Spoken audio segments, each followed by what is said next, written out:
If you haven't heard anything about Epstein and his notorious island sex den for financial and political elites, then you must be from another planet. A new batch of files has been released, revealing even more juicy details about current and former presidents. We won't explicitly point any fingers, well, maybe just a little. The letter mentions a file on Epstein that was published in New York Magazine. By the way, that article included what has now become Trump's famous quote. He describes Jeffrey Epstein as a truly terrific individual and says that Jeffrey has a real fondness for beautiful women. Just like me, and many of them are on the younger side. That was the quote. But what interests us is not the moral side of the Epstein case, but the political one. It turned out that the mysterious island for wealthy perverts was organized by Russian intelligence services with the aim of influencing Western elites. Bribery, blackmail, pressure, recruitment. All of this is easy to accomplish with someone who's been caught with their pants down with an underage prostitute. And no matter how influential this person may be, he will become an obedient servant of the Kremlin's thugs. Russian official bodies interacted with Epstein through both official and unofficial means. In general, he served this role for Russians who were interested, so to speak, in American affairs or were trying to influence them. Everything that was once hidden in the shadows is finally coming to light. All the secrets and long-buried truths are now being revealed for everyone to see. It is a moment of total clarity where the full picture is becoming visible, and nothing can remain concealed any longer. More and more evidence is emerging that Epstein was recruited by the FSB and set up his brothel with help from and on orders from Moscow. Not all conspiracy theories are actually conspiracy theories, as we can now see. Well, what do I think about this? This isn't about conspiracy theories, but rather about the deliberate work of a special service from one country aimed at compromising, I would say, other elites and at gathering information. For those who don't know, Epstein was accused of trafficking escorts, including minors. And he was imprisoned. In prison, he took the sin upon himself and hanged himself. But he left behind mountains of compromising material on the powerful from all over the world. Everything suggests that Epstein's island was a real FSB nest. As they say, just because you're paranoid doesn't mean they're not watching you. Poland is already officially investigating the ties between Epstein and the FSB. There are more and more suspicions, says Polish Prime Minister Donald Tusk. What are all these scandals? That all these scandals around Epstein's pedophilia were organized, including with the participation of Russian special services. Sources in intelligence services claim that Epstein used his network of pleasure houses in the interest first of Soviet and later Russian intelligence. In the infamous Epstein files, there are more than 1,000 documents in which the bald Kremlin dictator is personally mentioned. Almost 10,000 more documents record Epstein's close cooperation with Moscow. Coincidence? I don't think so. The Kremlin provided Epstein with financial support and organized a flow of sex slaves from Russia. Russian girls and young women became the foundation for creating the so-called honey trap. Many wealthy and powerful people turned out to be weak when it came to sex, and the Russian special services gladly took advantage of this. The entire project involving Ghislaine and Epstein actually came about completely by accident back in 1991. The chances that external forces were involved are non-existent. The KGB, which later transitioned into the FSB, had absolutely nothing to do with this. No, none at all. There is truly a zero chance of that happening. No chance that the KGB was overseeing it. All of this, since 1991, 100% of the time. One representative of Western intelligence agencies claims that Epstein's honey trap was the largest intelligence operation in the world. Such heavyweights as British Prince Andrew, Bill Gates, Donald Trump, and Bill Clinton got caught up in it, and a whole bunch of other politicians and businessmen as well. A special focus was placed on representatives of Silicon Valley with the aim of stealing technologies. The conclusion is clear. A dirty intelligence game with no heroes or rules. The trap snapped shut and reputations were ruined. In spy jargon, this is a honey trap. Sexual compromise is a long-standing specialty of Russian intelligence and propaganda. Honey traps are an old tactic dating back to the Soviet KGB. They began seducing Western leaders on a large scale as far back as the 1960s. And as it turns out, this practice is very effective. The Kremlin has turned seduction and blackmail into a real tool of geopolitics. If Epstein really did set up something like an elite brothel with secret video surveillance on his private island, and by now we're almost certain he did, then a logical question arises: who got access to those recordings? Who could have been behind the scenes of this theater of vice, using it for their own purposes? Moreover, sexual agents were used not only to gather information, but also for punishment. Russian prostitutes were literally used as biological weapons.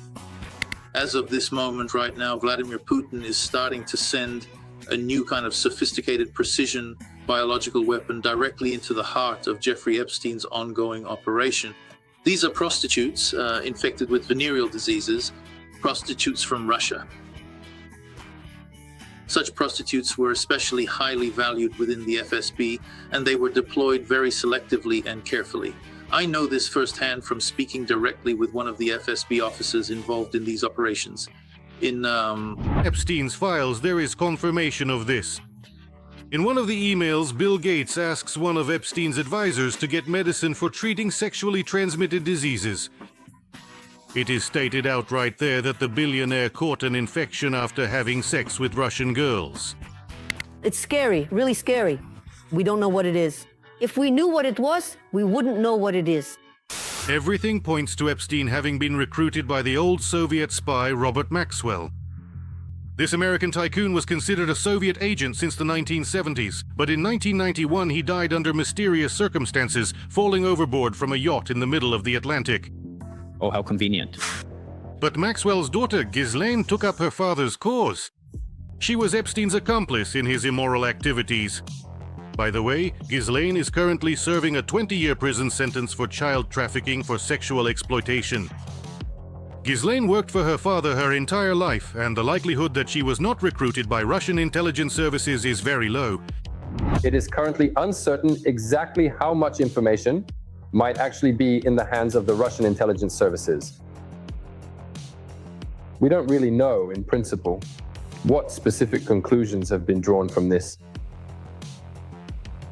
Because you see what's happening now, right? The entire process of Russian-American consultations constantly revolves around the economic relations between the United States and Russia. So here too, it's a matter of profit, if you will. Interestingly, Epstein's PR was handled by a certain Maria Drokova, an immigrant from Russia. But before coming to the US, she was an activist in Putin's Nashi movement and an assistant to the pro-Kremlin official Sergei Yakimenko. The Nashi movement is Putin's version of the Hitler Youth, and Yakimenko himself, what a coincidence. He once worked on recruiting prostitutes for Putin's advisor Vladislav Surkov. Yakimenko, with whom she was so incredibly close, is widely known for having worked as a professional pimp for the official Surkov. We have published wiretaps on Insider where Yakimenko, in plain language, describes how he, as a sex worker, which he promised that he would provide for Surkov. And interestingly, later, one of the sex workers from this group who serviced Surkov, Katya, nicknamed Mumu, was used specifically for these kinds of honey traps for opposition figures. This Drakova, according to American intelligence, was engaged in good old-fashioned espionage, trying to steal technologies from Silicon Valley, and it was Epstein who helped her with this. To what extent is this? To what extent is this? Is it simply explained by her own motivation, her own views, or to what extent was this actually an initiative from the Kremlin, her assistants? So, to some people, they provide help, for example, by sending Wagner PMC somewhere, and to others, they send their own commissars. She transformed from being a super patriotic Nashi activist to unexpectedly finding herself living in America, right in the heart of the exact location where essentially they were doing the same thing that Yakimenko was doing. Epstein himself was constantly in contact with representatives from Russia. Documents indicate that he even met personally with Putin several times. In fact, he met with the dwarf Führer back in the year 2014, right after Russian terrorists shot down the Malaysian Boeing airliner over Donbass, killing a total of 298 innocent people. Knowing Epstein's line of work, we can imagine what he and Putin were up to during those meetings. Soon there will be hookers, drugs. Epstein called Putin his friend and didn't hide it. In fact, he bragged about it. Apparently, the Kremlin's little humpbacked horse, Lavrov, was also a good friend of the pedophile. Epstein also had close ties with other Russian officials. For example, he helped the son of Russia's permanent representative, Vitaly Churkin, get a job. He also leaked information about his former best friend, Trump. In 2018, Epstein offered valuable information about Donald ahead of the presidential meeting in Helsinki. These attempts by Epstein to contact Putin, as indicated by the materials, and possible connections with Churkin, attempts to meet with Lavrov, and maybe even meetings with Lavrov, because the latest materials supposedly claim that Lavrov was on Epstein's island. I don't know if that's true or not, but the latest materials say something like, "What a stallion." Although, if you look at him, at his face, well, maybe he is a stallion. And the ironclad proof that Epstein was working for Russian intelligence is that people started whitewashing him. Yulia Latinina, who has finally stopped hiding the fact that she's a KGB plant. Latinina wanted so badly to ingratiate herself with the Kremlin that she started justifying pedophilia. Am I the only one who thinks that with these Epstein files, everyone has lost their minds and is acting like a 90-year-old Victorian virgin who suddenly found out, in strictest confidence, that men have this kind of eel that likes to crawl into women's holes? Punctuation and spelling preserved. Listen, first of all, after the sexual revolution, crowds of young underage girls appeared, waiting in line to jump into the pants of a rich man. I like the part about the eel more. The part on the underage girls was good as well. The story with the Epstein files is only just beginning to unfold. Then soon, we hope, the entire Russian spy network will be exposed. I want to remind you that this video is created for entertainment purposes and contains elements of satire and irony. All facts and events in this presentation are presented in a hyperbolized or highly exaggerated manner to convey either a comedic or a dramatic effect. Our intention is not to mislead anyone, but rather to simply focus on providing humor and entertainment. Please take all of this with a smile.